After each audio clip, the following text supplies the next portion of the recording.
மத்தேயு 5வது அதிகாரம் 12வது வசனம். சந்தோஷப்பட்டு களிகூருங்கள், பரலோகத்தில் உங்கள் பலன் மிகுதியா இருக்கும். உங்களுக்கு முன் இருந்த தீர்க்கதரிசிகளையும் அப்படியே துன்பப்படுத்தினார்களே அப்படின்னு வேதம் சொல்லுது. அப்ப இதுக்கு முந்தின வசனத்தை நாம் பார்த்தோம். முந்தின வசனம் உங்களை கஷ்டப்படுத்துறாங்க, இயேசு கிறிஸ்து நாமத்தின் நிமித்தம் உங்களை துன்பப்படுத்துறாங்க, கஷ்டப்படுத்துறாங்க அப்படின்னா நீங்க பாக்கியவான்கள் அப்படின்ட்டு வேதம் சொல்லுது. சோ அதே வேதம் தான் இங்க சொல்லுது, நீங்க பாக்கியவான்களா இருப்பீர்கள் அப்படின்னு சொல்லிட்டு அதுக்கப்புறம் சொல்லுது, நீங்க சந்தோஷப்பட்டு களி கூறுங்கள்.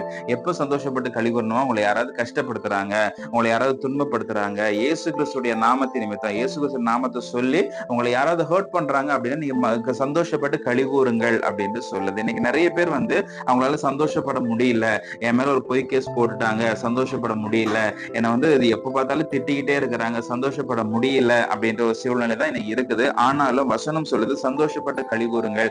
ஏன் சந்தோஷப்பட்டு களி கூறணுமா? பரலோகத்துல உங்களுக்கு பலன் இருக்குது. பூமியில இல்லாம இருக்கலாம், பூமியில மற்றவங்க கஷ்டப்படுத்துறாங்க, ஹர்ட் பண்றாங்க, அதனால பூமியில இல்லாம போயிடலாம், நோ ப்ராப்ளம். ஆனா பரலோகத்துல உங்களுக்கு பலன் இருக்குது. ஆக்சுவலா நம்மளுடைய ஓட்டம் எல்லாம் பரலோகத்துக்காக தானே. இந்த பூமியில நான் நல்ல பேர் வாங்கணும் அப்படின்றதுக்காக கிடையாது.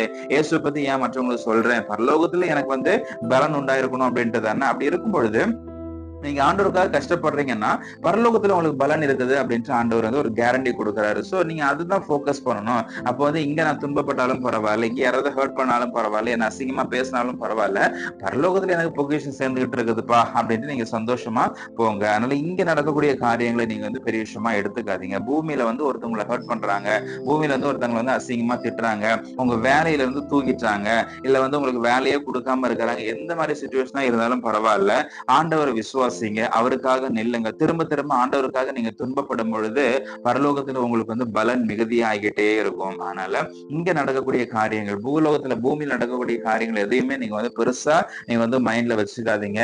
எங்கெல்லாம் துன்பப்படுறீங்க, இன்னைக்கு வடநாட்டுல எல்லாம் நிறைய பேர் நீங்க ஊழியம் பண்ணிட்டு இருக்கிறீங்க, நிறைய பேர் கஷ்டப்பட்டு இருக்கிறீங்க. அதே மாதிரி இந்தியாவில கூட நிறைய பேர் வார்த்தைகளால கஷ்டப்படுத்தப்பட்டிருக்கிறீங்க. இந்தியாவில சாரி தமிழ்நாட்டுல பெரிய அளவுல நம்மள துன்பப்படுத்தலனாலும் வார்த்தைகள்னால இன்னைக்கு நிறைய பேர் ஹர்ட் பண்ணிட்டே தான் இருக்கிறாங்க. ஆனாலும் இதை பார்த்து கொண்டிருக்கிற யாரா இருந்தாலும் சரி, நீங்க சந்தோஷமா இருங்க. காரணம், ஆண்டவர் உங்களுக்கு பரலோகத்துல பலன் வச்சிருக்கிறேன் அப்படின்ட்டு சொல்றாரு. சில வார்த்தைகள் உங்களை தேற்றும் அப்படின்னு நான் விசுவாசிக்கிறேன். கர்த்தர் உங்களை ஆசீர்வதிப்பாராக.